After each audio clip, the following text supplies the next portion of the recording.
Cartoon Story, where every tale comes to life.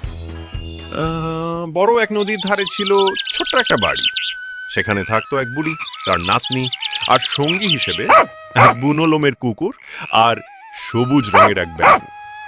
নাতনিকে বুড়ি ভীষণ ভালোবাসতো, সুন্দর পোশাক পরাত, নানা রকম খাবার দিত। কিন্তু বেচারা কুকুর আর ব্যাঙ, তাদের ভাগ্যে ছিল শুধু খাটুনি আর অবহেলা। একদিন কুকুর আর ব্যাঙ নদীর ধারে বসে চাঁদের দিকে তাকিয়ে কাঁদতে লাগলো। ব্যাঙ কাঁদতে কাঁদতে বলল, ও চাঁদ, দয়া করে আমাদের নিয়ে যাও তোমার কাছে।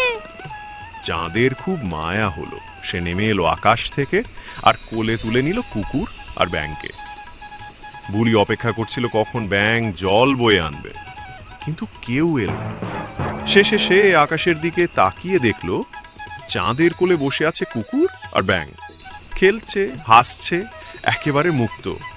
বুড়ি কাঁদতে কাঁদতে বলল, ওরে আমার ব্যাঙ, ওরে আমার কুকুর, আমি তোদের এত যত্ন করেছিলাম, তোরা কি আমাকে ছেড়ে চলে গেলি? কিন্তু হাজার কান্না করলেও তারা আর ফিরে এলো না। আজও যদি তোমরা চাঁদের দিকে তাকাও, দেখতে পাবে সেই কুকুর আর ব্যাঙ চাঁদের কোলে বসে আছে, খেলে যাচ্ছে চিরদিনের জন্য।